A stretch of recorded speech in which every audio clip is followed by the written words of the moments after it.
We start a bunch of our videos with disclaimers, and this one in particular, the disclaimer is important. You cannot make a proper cast iron weld or repair at home. You're just not going to do it. There are cold weld methods, and I've even had a Hemi block cold welded where the main saddle was cracked, and it held up. It was good. But by and large, unless you're an expert welder with the right equipment and know all of the intricacies of working with cast iron, you're just going to make a mess of things. So don't even try. Meaning that if you've got a cracked block, or you've got a cracked head, and you say, I'm going to just weld this thing up at home, I'm going to spark up my flux core or my MIG or whatever and go for it, it's not going to happen. So let's get that out of the way. But now that's repairing cracked cast iron. That's not welding to cast iron. Two completely different things. Because while you can't weld a crack or a fractured casting successfully at home, you can add metal to it, no problem. It'll take all the weld you throw at it. And it does not take any special treatments or any special procedures. You can literally do this at home with a cheap flux core welder, like I'm doing here now. And this isn't something I'm experimenting with. This is something I've been doing for over 40 years. So let's explain the difference. Cast iron, a casting, is unique in that it's one cohesive piece. So if this head has a crack here, let's say, that crack is still affected by the rest of the casting. Cast iron is like a heat sink.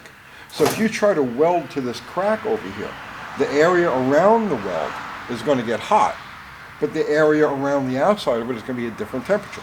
Now, when it cools down, the stresses that are built up between the hot weld that you just did and the cold area around it will force it to crack even further. And that's why if you're going to weld, let's say, a cylinder head or a block, it has to be done in a furnace. It has to be brought up to a certain temperature. It has to be done it's a very intricate procedure that very few people are actually able to do successfully. These people are artists. But again, like it says, repairing a crack and welding to cast iron are two completely different things. So I first started doing this when I was a teenager, when I first started working on cars. Because back then in the 70s, cracked exhaust manifolds were an epidemic. Everything had a cracked exhaust manifold. And there's no greater drudgery than having a customer bring you a car with a cracked exhaust manifold. Now you got to go shopping off to a junkyard and find one of these things, not cracked, and liberate it from forget about it. It's terrible. It's a whole day just shot in total misery. So I started looking at ways I might be able to get around this. And of course, at first I tried just welding to it. Now back then, I only welded with oxyacetylene. Up until about 10 years ago, all I ever welded with was oxyacetylene. So in attempting to weld cracked exhaust manifolds, what I found was I'd be able to weld 3/4 of the way through the crack and the crack would spread.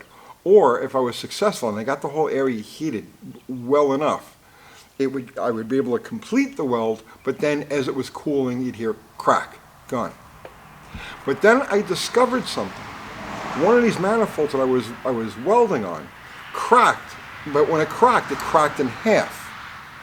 And for whatever the circumstance, I says, well, I'm going to try this one more time. And because the casting was actually broken, like right here, just this is off, I was able to weld all the way around it.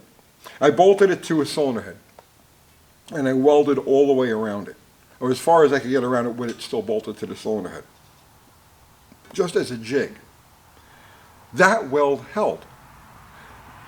As long as the casting was broken in half, and I was only welding to the two halves, it was fine, because the stresses here didn't make any difference.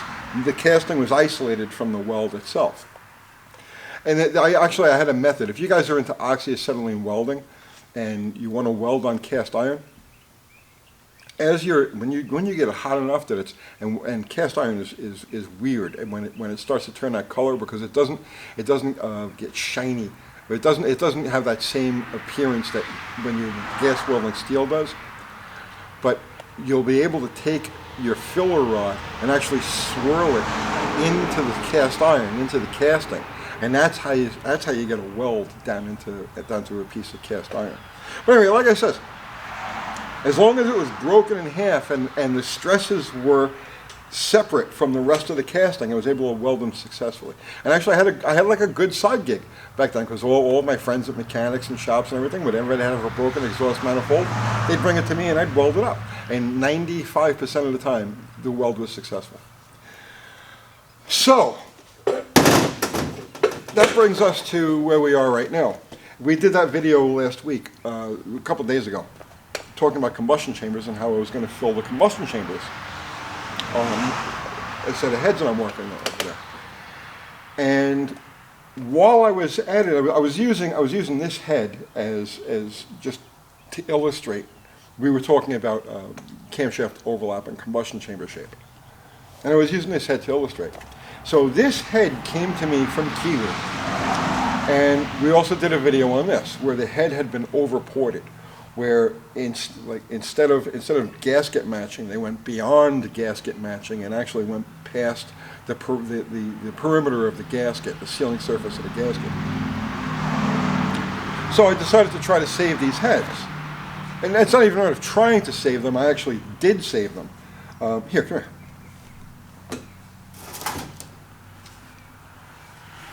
So you can see, here is where they ported too far. And this is a bead that I just laid into it. So what I'll do here now is just clean this out. This weld that I just put on, I'll take the grinder, clean this out, and then I'll gasket match it, the weld to the gasket. And that's the repair I need for this head. This will be good as new. Now here's another example of cast iron welding that I do all the time. I've been doing this forever. Blocking off the heat passage, the heat crossover, is a way to cool the intake on a high-performance engine. And a lot of times you use a gasket that has a block off over here. Well, what I've done, like literally since the 80s, the 70s, the 80s, whenever I'm doing a set of heads for a high-performance application for myself, I'll weld this area closed. And in this case here, I'm just using a simple flux core, 110 volt flux core welder. This is a sound weld. I'll finish this up, bring it all the way to the top, grind it smooth, and it's permanent. So now I could take any intake manifold gasket and use it on this head, and I can take any intake manifold and bolt it to this head. And I've already got my heat crossover. I don't have to worry about special gaskets or the gasket burning through or anything like that. It's fixed. It's done. Never have to think about it again. So these are just practical examples of cast iron welding with a flux core, simple Harbor Freight 110 volt flux core welder. So here's another example of cast iron welding. So this is a Slant 6 exhaust manifold. I did this, I guess, about 2 years ago now for the Miata, for the Slant 6 Miata. And I wanted to isolate the heat crossover or the heat chamber underneath the intake manifold plenum. Drop the intake temperature. And that's good for power. I tell you, it's probably good for 10, 15 horsepower at least. So what I did here was I ground this section flat, ground it down a little bit. I took this piece of sheet steel and I just welded it directly to the exhaust manifold. No problem with this at all. It's a simple flux. It's the same welder I'm using here. It's just a flux core weld. You can see the splatter on it. But this is a sound weld, and this has already been used. So you can see it's intact. There's no cracks. There's no weirdnesses. There's nothing. And that piece of sheet steel, I mean, it's there permanently until like it rots through, which is going to be longer than I'll be alive. So we don't even worry about stuff like that. Here's another part of that. There's a flapper in the manifold that directs the heat. So here's where the pivot for it sticks through, and we just welded that closed. All right, no special treatment, no nothing, no preheating, just simple flux core weld.